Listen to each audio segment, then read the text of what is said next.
Hello, good morning, welcome back to my video. Here I am again, no other than it's me, Grace Benick, at your service. As you can see guys, I'm here in Clinton City, in the middle of, actually in the middle, on that side is parking lot over there, parking lot here at the Walmart store.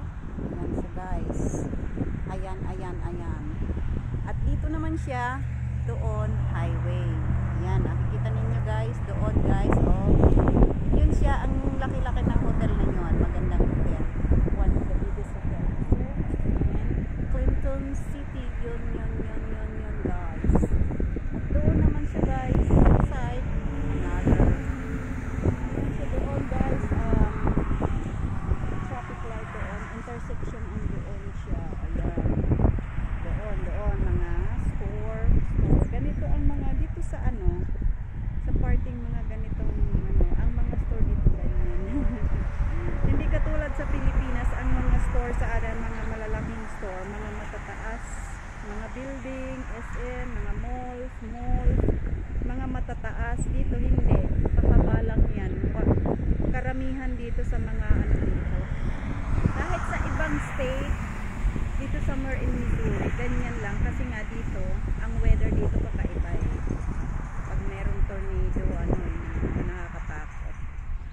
Kaya ganyan, feeling ko ganyan lang ang mga building, kasi pag storm, ayaw nila ng malalaking malalaking building dito, matataas.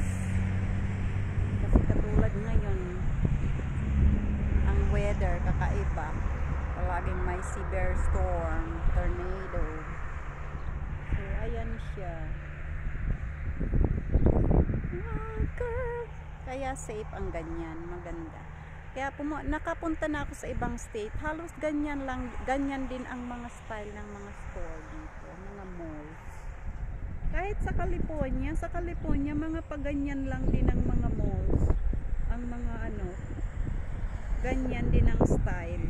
Katulad niyan, nakikita ninyo guys, nung nasa California ako, halos ganyan din ang nakikita ko depende, hindi sa somewhere in New York, Chicago, yan, maglalaki talaga, magaganda ang mga building doon.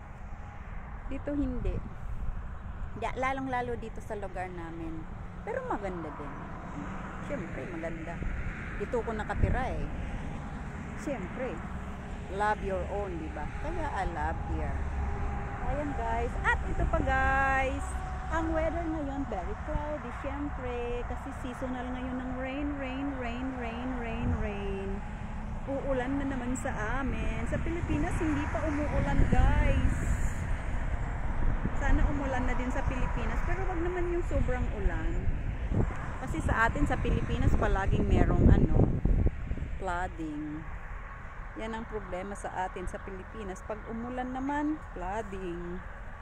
Kaya, we're just praying a little bit only, raining, na makakuha tayo ng rain at makakatch ng rain. Tapos, dyan sa Pilipinas, ang mga tanim, mabuhusan ng ulan, ng tubig.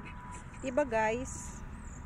Anyway guys, hanggang dito na lang muna ang aking videos here in Clinton City. Beautiful town, beautiful place, fresh air, and that's why I like here. Okay guys, thank you so much for always watching my videos, and don't forget to click heart and share my video. Bye bye, mama, choo choo.